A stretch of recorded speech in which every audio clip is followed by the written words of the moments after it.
third Sunday after Pentecost. In these readings, we are getting into the life of the Spirit, okay? With the coming of the Spirit that we celebrated on Pentecost, we launch into this season of 4 or 5, I don't know, it might even be 6 months long. I don't know, you do the math. It's somewhere in the November, okay? We're still in after Pentecost. The readings for today, we are going to have a reading from 2 Kings chapter 2, Psalm 77, Galatians chapter 5, and Luke chapter 9. Let's get to it, right? In the book of 2 Kings, we're continuing a little bit of a narrative that started last week. So what in this track of first readings that we're doing in year C, track 1, we hit the highlights of some events in the Old Testament, and they don't necessarily try and make them somehow match or coincide with the New Testament readings, but it gives us a fuller picture of the happenings of the Old Testament. And I hope that it's like, you can treat it like an Old Testament appreciation course. Yeah, the idea that it gets you just interested enough to want to dig in even more. Yeah, hopefully. 2 Kings chapter 2. Now, when the Lord was about to take Elijah up to heaven by a whirlwind, Elijah and Elisha were on their way from Gilgal. Now, we were introduced to Elisha last week. Elijah had that midlife crisis, if you will, and so the Lord, in order to soothe the savage beast, basically gave him an heir, and Elisha is that person. Now, in this story where it says when the Lord was about to take Elijah up to heaven by a whirlwind, it's like that obviously can't be the point of the story if he's spilling the beans, right? He didn't go to Hitchcock's school of how do you get tension and in a story. It's like, oh, it kind of like spills the beans already, right? Oh, well, maybe there's something else for us to look at, because a lot of times when we think of this story, we think, oh, what's so cool about it is that Elijah is assumed up into heaven in a whirlwind. No, it's not, because we're already told that that was going to happen, and so why would there not be any narrative tension toward that, right? So that just tells us, the reader, hey, we got to look for something else, okay? Now, when Elijah, verse 2, said to Elisha, "Stay here, for the Lord has sent me as far as Bethel." But Elisha said, "As the Lord lives, and as you yourself live, I will not leave you." So they went down to Bethel. Remember, with Elijah, something that happened previously was Elisha had been designated by Elijah already to be his successor, okay? And Elisha seems to be totally sold on this, right? And it's like, oh, I'm in with this. I want to make sure that I don't miss anything with regard to this. So he makes this vow, I will not leave you, right? There is some sort of a meandering here going on. If you can picture this part of the geography of the narrative around Jericho. Jericho is near the Jordan. Bethel is farther away. Gilgal is somewhere around. There's it's almost as though Elijah is doing like a farewell tour, okay? And we see in verses 3 through 5, which aren't in our narrative, but let's read them. The company of the prophets who were in Bethel came out to meet Elisha and said to him, "Do you know that today the Lord will take your master away from you?" And he said, "Yes, I know. Keep silent." Elijah said to him, "Elisha, stay here, for the Lord has sent me to Jericho." But he said, "As the Lord lives and as you yourself live, I will not leave you." So they came to Jericho. The company of prophets who were at Jericho drew near to Elisha, and he said to him, "Do you know that today the Lord will take your master away from you?" And he answered, "Yes, I know. Be silent." So this is kind of like a farewell tour, if you will. What we kind of get a picture of, though, here is these companies of the prophets. When you ask the question, well, who preserved the stories of the prophets? It's probably these guys, okay? Verse 6. Then Elijah said to him, "Stay here, for the Lord has sent me to the Jordan," which is back east. They keep migrating a little bit eastward and then westward and then eastward and westward. And now they're going, he's like, "Okay, I'm going back to the Jordan." But he said, "As the Lord lives and as you yourself live, I will not leave you." So the two of them went on. Elisha's commitment to being with, he is anticipating that something's going to happen, okay? And he's like, I know that when this happens, I've got to be with them. There's got to be, it's like, it was one of those like can't miss kind of a things. I can't miss this. He was dedicated. People are like this with regard to certain things in life, right? Like saying, "Oh, I got to be there for that event. I got to be there for that concert. I got to be there for that sporting event. I got to be there for that." You know, this is his passion, okay? Verse 7, 50 men of the company of the prophets also went and stood at some distance from them as they both were standing by the Jordan. Then Elijah took his mantle. Mantle is like a cape or, some sort of a covering, a coat that you may not need all the time, but you're always carrying it if you're not needing it. So he took his mantle, rolled it up, struck the water. The water was parted to the one side and to the other until the two of them crossed on dry ground.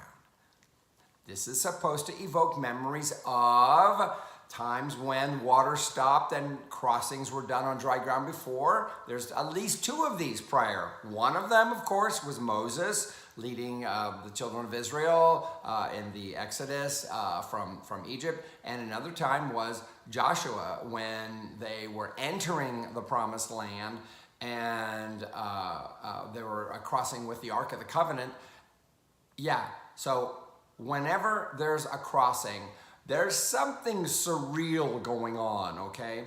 It's as though what's going to happen on the other side of here is a fulfillment, yes, but it's also a promise, and it's also something like we really don't know what's in store. We know that the fact that we've gotten here, this is the gift of God that we've gotten to this point. What's going to happen after that? This is where the mystery lies. Okay? On dry ground. Verse 9. When they had crossed, Elijah said to Elisha, "Tell me what I may do for you before I am taken from you." Apparently, Elijah realizes he's done with the farewelling. He's good now with Elisha being there. It's like, okay, what is it that, do you have any special requests from me? Because I'm about ready to go, all right? Elisha said, "Please let me inherit a double share of your spirit." In Israelite law, the eldest son received double the inheritance that anybody else than any of the other sons, okay? This is basically a request that Elisha was entitled to make as a way of confirming that he is that number one son, if you will, okay? Which means to say that he's planning on and intending to continue the ministry that Elijah had started. Chapter 2, verse 10. He responded, "You have asked a hard thing. Yet, if you see me as I am being taken from you, it will be granted you. If not, it will not." I think that what Elijah is saying is that, well, if you're there when all of this happens, then good for you, you got it. I think he's more pointing toward an understanding of, like, if you really get what's going on, if you have the spiritual eyes to see what is happening here with me, with what's going to happen, then that means that you've got your what you want. Okay, you won't be able to see it otherwise. Okay. So it's not like Elijah saying, well, if you just hang in there long enough, you'll see what's happening, and that's proof. No, he's not saying. He's saying that if you have the gift of perception to perceive this event, because one of the things we got to keep in mind is that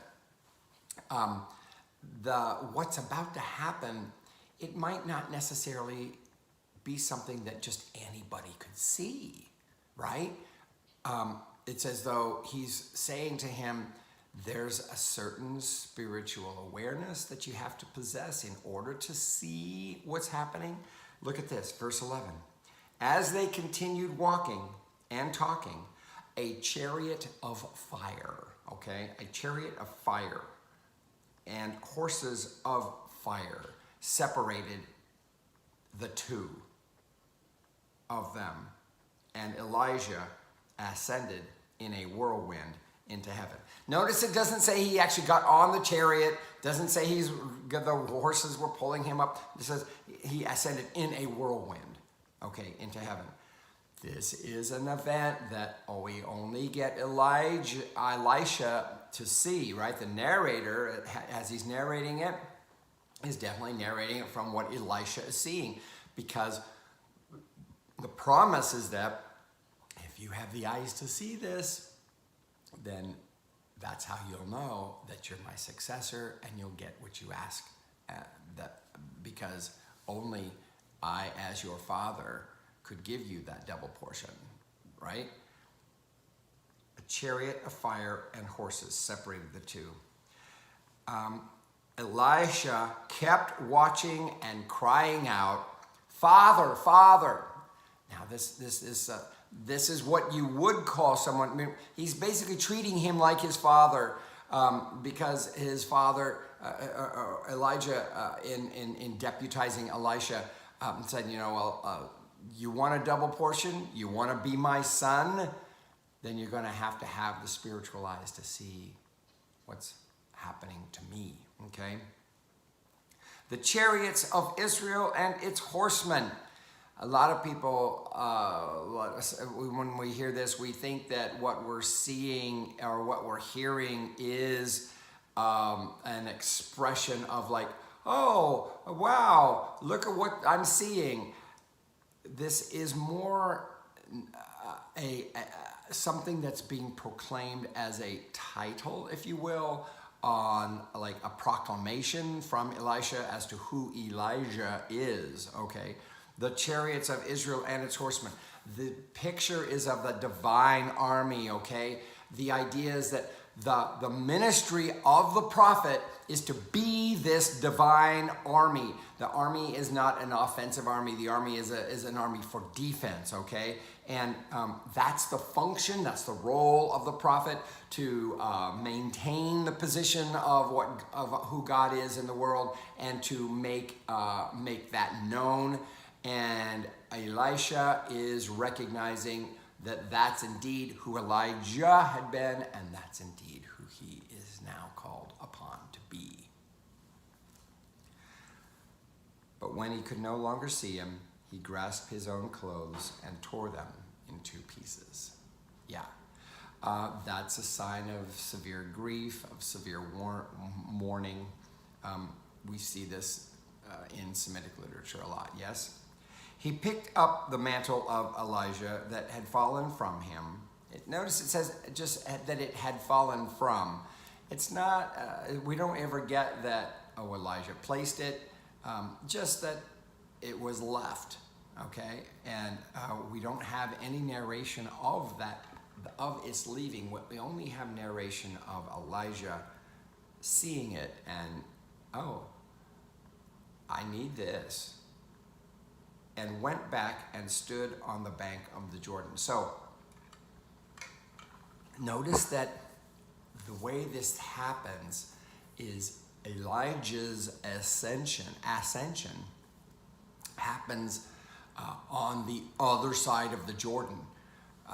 Remember, Moses died on the other side of the Jordan as well. So it could be that our narrator is buying in, playing with that motif as well, of the idea of like not being on the west side of the Jordan, just like Moses was. Again, we've got to look back at the transfiguration of Jesus. Who was there? Moses and Elijah. Yeah. Okay, verse 14. He took the mantle of Elijah that had fallen from him and struck the water, saying, "Where is the Lord, the God of Elijah?" Some people say that his saying this meant that there was a little bit of a delay. Remember what happened when Elijah had struck it with Elijah's mantle. When Elijah struck it with his mantle, and here Elisha is doing that. And there's words that say, where is the Lord, the God of... Some people think that means that it didn't happen. Whatever was going to happen here, we haven't read it yet, didn't happen right away. I don't know if that's necessarily the case or if that's a necessary interpretation. But he says, where is the Lord, the God of Elijah? When he had struck the water was parted to the one side and to the other, and Elisha went over. He gets his answer. It's like, oh, this is confirmation that he has indeed received what he had asked for. He wanted a double share. Double share, basically, that doesn't mean that he's got more than anybody else, more than Elijah did. It just means that he is the heir. This is a proof, if you will, that it's like, oh, the promise that Elijah had, that if Elisha saw that it would be granted, it was granted. And that's what this is. It's confirmation of that baton being passed on. And it is kind of a model, if you will, of the way things work with the early apostles. Well, we've seen that in Acts with the carrying on of the ministry of Jesus and such. This is a part of how we can try and tie in these Old Testament narratives with the season of after Pentecost, which is that season whereby the apostles did carry things out. It's like they carried on the ministry of Jesus like Elisha carried on the ministry of Elijah. Okay. The psalm for today is in Psalm 77. We're only reading the first 2 verses and then skipping to verses 11 to 20. Part of the reason for leaving out what they leave out is that it goes into a lament. The Psalms are supposed to, or the intention behind the Psalms that accompany the first reading in this season where it's an Old Testament reading, is that they help interpret it, express an attitude of some character in the story. So listen for that as we read. Oh, here is it from our Book of Common Prayer, a translation. I will cry aloud to God. I will cry aloud, and he will hear me. In the day of my trouble, I sought the Lord. My hands were stretched out by night and did not tire. I refused to be comforted. It starts out like a lament, but when we skip to verse 11, we hear words that sound more and more like our characters from our first lesson. Verse 11, I will remember the works of the Lord and call to mind your wonders of old time. I will meditate on all your acts and ponder your mighty deeds. Your way, O God, is holy. Who is so great a God as our God? You are the God who works wonders. You have declared your power among the peoples. By your strength you have redeemed your people, the children of Jacob and Joseph. Notice it's recalling that experience. The waters saw you, O God. The waters saw you and trembled. The very depths were shaken. This is reference to the crossing during the Exodus, if not also the crossing into the promised land. The clouds poured out water. The skies thundered. Your arrows flashed to and fro. The sound of your thunder was in the whirlwind. Your lightnings lit up the world. The earth trembled and shook. This is probably the main reason why we have this with 2 Kings 2, is the mention of the whirlwind, okay? The whirlwind with which Elijah was taken up. Your way was in the sea, and your paths in the great waters, yet your footsteps were not seen. You led your people like a flock by the hand of Moses and Aaron.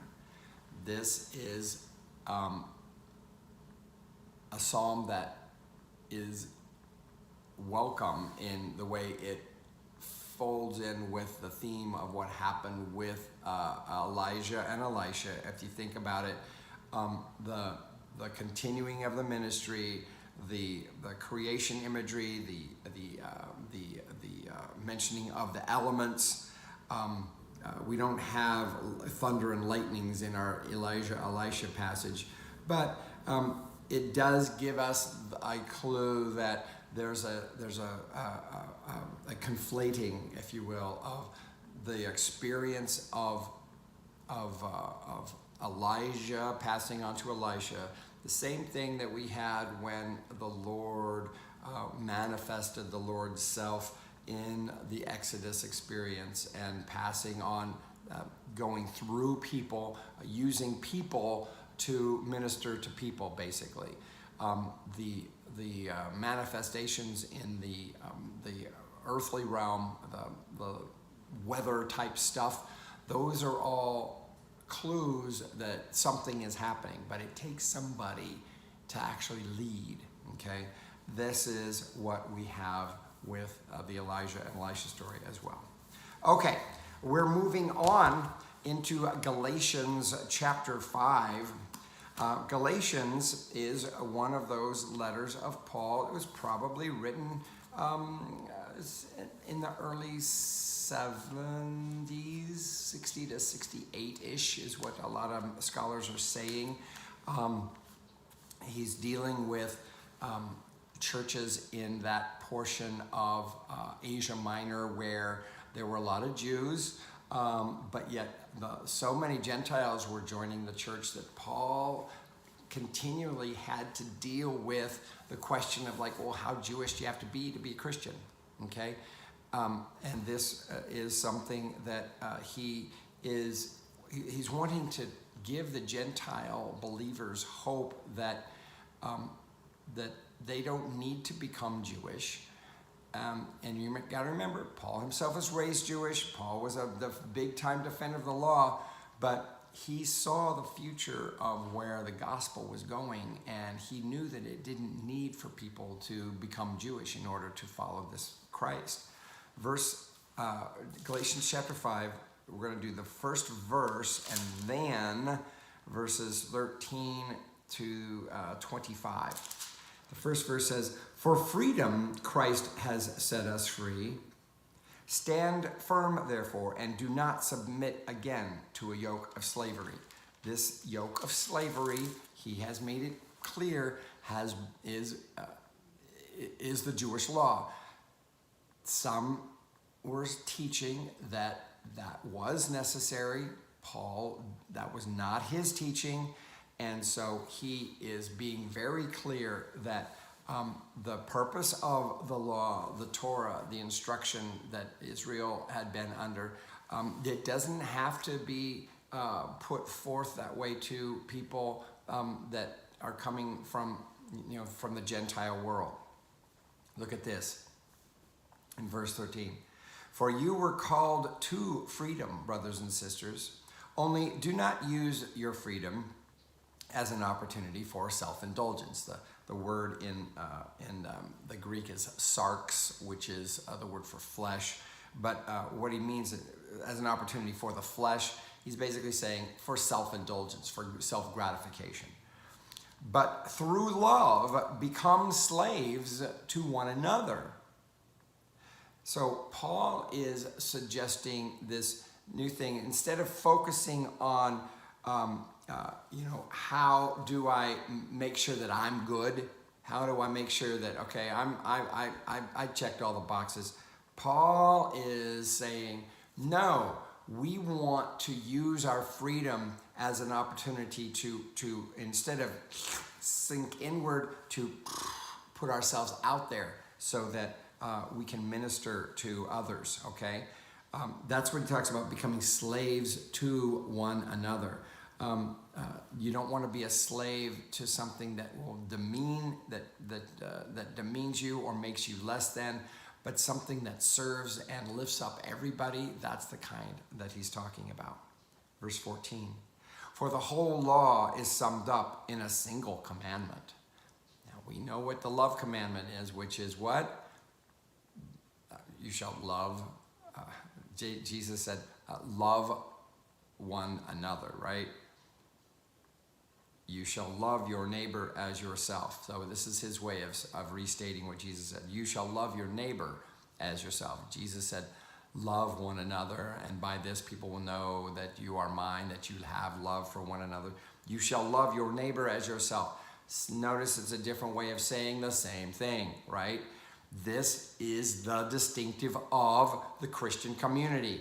It's like all of those things that that we were commanded to do to make ourselves distinct in the world. None of that matters if we're not exercising love towards each other. Verse 15, if, however, you bite and devour one another, take care that you are not consumed by one another. This is Paul's realization that he knows, and this is what has happened, is that he knows people don't always get along.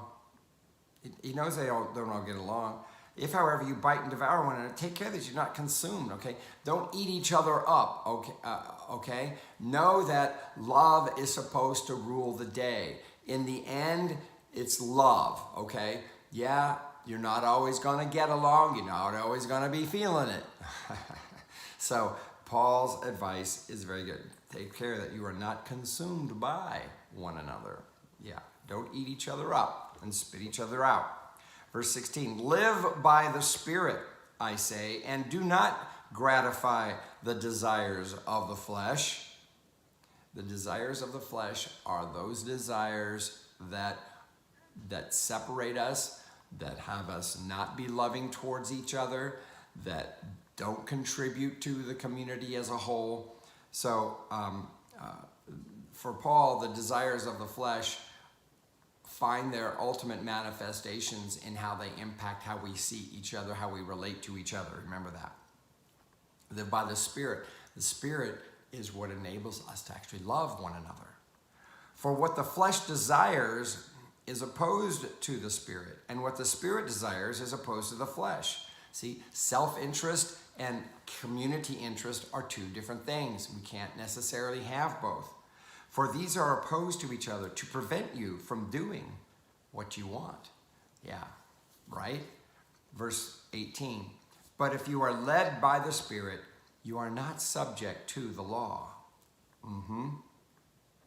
The Spirit is that new law, the new teacher, the new that paraclete, that comforter, the one that guides us, the one that teaches us, the one that enables us, the one that empowers us to talk and speak and do things in Jesus' name. But if you are led by the Spirit, you are not subject to the law. So we don't have to go back to that. The Spirit leads us in love. Now, verse 19, the works of the flesh are obvious. Fornication, impurity, licentiousness, idolatry, sorcery, enmities, strife, jealousy, anger, quarrels, dissensions, factions, envy, drunkenness, carousing, and things like these. I am warning you, as I warned you before, those who do such things will not inherit the kingdom of God. these kinds of lists of virtues and vices are not uncommon in literature of the time. And this is not intended to be some sort of a checklist thing, like, oh, got to make sure I'm not doing this, got to make sure I'm not doing that. No, that's not what it's intended to be. But he is falling into the line of the way the teachings were done in the Hellenistic period, which is these lists of virtues and vices, okay? This is obviously a list of vices.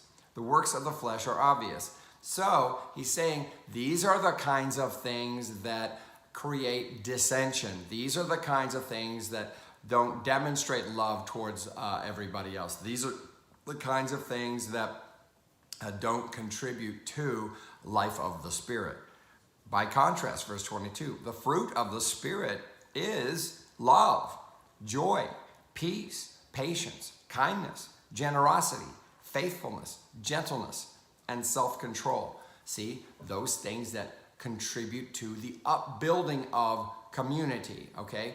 So the idea here is that when we're participating in the Spirit and not just looking out for how can I gratify myself, but how can I do good for the community, the world, that which opens our hearts up is that thing that works for everyone. And there is no law against such things. Yeah. The Spirit, the law of the Spirit is something that is that goes with harmony and peace. Verse 24, and those who belong to Christ Jesus have crucified the flesh with its passions and desires. So the idea is that to call oneself a Christian is to say that, you know what, I'm in with doing what works for everyone.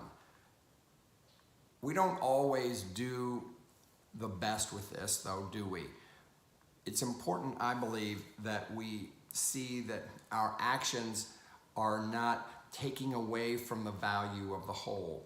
I don't think we have to get all itsy bitsy picky with every little thing we do and don't do, but we want the sum total of it all to be something that adds to the body and not detracts from, okay? If we live by the Spirit, let us also be guided by the Spirit. Yeah. So to live by the Spirit is to say that we've experienced, we've accepted the resurrection of Christ as our own. That's something that has enabled us to have a fresh start. So what we do is we want to let that guide us as we continue forward. And that means we build connection in love as opposed to separation in fear. Whew. Moving on to the gospel. We are in the Gospel of Luke, and this is the gospel that we're going to be in for the rest of the season of after Pentecost. This passage is chapter 9, verses 51 to 62. Now, if you are a fan of the Gospel of Luke, as I am, you'll know that this is a very key turn here in the entire movement of the gospel. Because, as it says in verse 51, when the days drew near for him to be taken up, he set his face to go to Jerusalem. This is the beginning of what we call his travel narrative. From this point on, he's headed toward Jerusalem. And in the chronology, the way Luke does it, there's only one visit to Jerusalem, but this is a streamlined thing.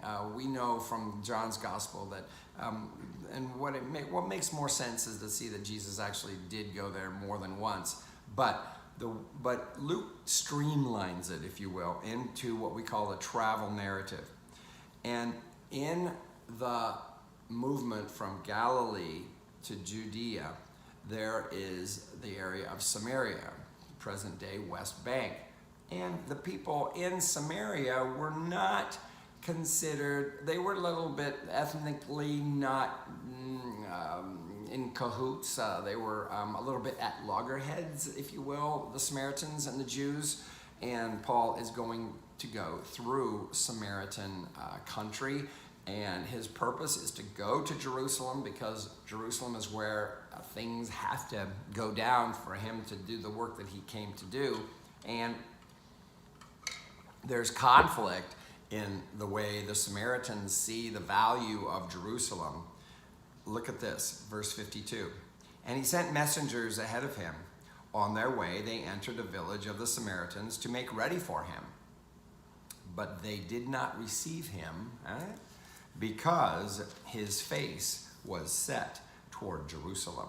So this brings up the fact that the ethnic separation that was very real, and the enmity between the Samaritans and the Jews, very real, and it's being exercised against Jesus, okay? So where it says that they did not receive him, this is another example of what we would say, what we would call inhospitality. There is in the Bible a very severe condemnation of it being inhospitable, okay? And especially if inhospitality is sourced in, your kind just isn't welcome around here, then that is one of those heinous kinds of inhospitality. We've seen that in our own country, in the way it's in the way our country grew up with the segregation and such, right? Verse 54. When his disciples, James and John, saw it, they said, Lord, do you want us to command fire to come down from heaven and consume them? Now, it just so happens that this is something that Elijah had done in a big show with the prophets of Baal and such, when they had that big showdown on Mount Hermon. Or was it Carmel? Mount Carmel, yeah. And so here we have, it's interesting that we have Jesus' disciples speaking in a way that is reminiscent of that with regard to Elijah. But he turned and rebuked them. Then they went on to another village. Jesus doesn't want to have anything to do with this ethnic infighting, okay? We see this today with racial stuff and with ethnic differences with the immigration and what have you. Jesus isn't having any of it, okay? That's something I think that's key to notice. Notice his disciples, they wanted to play that game. They were ready to go there. And Jesus is like, no, we're not doing that. This is a part of the instruction that Jesus is trying to convey, which is that, hey, we don't, the work that I am about is so important, I can't afford to get bogged down in petty things like that. That's the way we should be, actually, if you think about it, with regard to who we are as the church, as Christians in the world, who are commanded to love. And it's like getting caught up in the us versus them and the ethnic stuff and the, and buying into silly theories about like, there's trying to replace people and getting voting and all the stupid stuff like that. We're commanded to love. We're not supposed to get caught up in that kind of a debate and that type of a less than atmosphere of us versus them. We're supposed to love. And we've got a mission. There's a lot of loving that we have to do. That's what Jesus is basically saying. Then they went on to another, he turned to rebuke them, then they went on to another village. Like, I don't have time for this. This is not something that we need to interact with. We've just got to be about what we've got to be about. Remember, his face was set toward Jerusalem.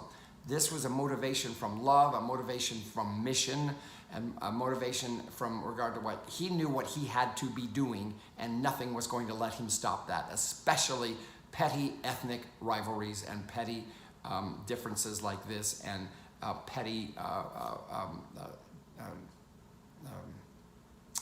prejudices, okay? Verse 57, as they were going along the road, someone said to him, I will follow you wherever you go. And Jesus said to him, foxes have holes and birds of the air have nests, but the Son of Man has nowhere to lay his head. I think this is another way of saying this is Jesus told him basically, you're what? You're ready to go wherever I am? You realize, don't you? You have no clue what you're saying. You have no clue. You have not even begun to realize what's in it for you if you say you're ready. Is it you really need to rethink what you think is necessary for you to follow me the way I need to be followed, because it's going to be a bumpy road, and I know you have not made plans for the bumpy road.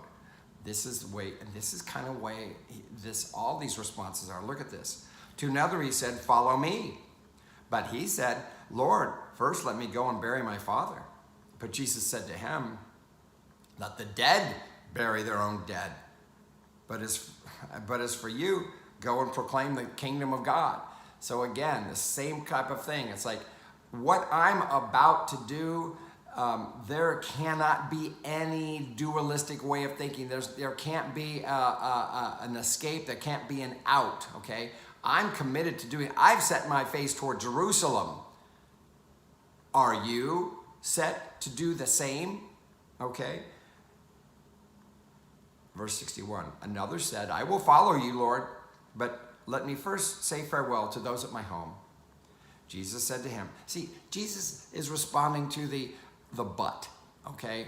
We've always got a but. Even that first person would say, oh, I'll follow you wherever you go. And it's like, you haven't got a clue what you're saying, okay? These people, it's all about, oh, yeah, okay, yeah, Jesus, I'll be right there. But this is the kind of all-in thing that Jesus demands. Notice, Jesus said to him, no one who puts a hand to the plow and looks back is fit for the kingdom of God. This is Luke's way of painting Jesus' intention as illustrating how we are supposed to follow Jesus. Jesus' intention to fulfill his mission, that's the kind of intention we are supposed to have as the church, as people who call ourselves Christians, to follow him as well.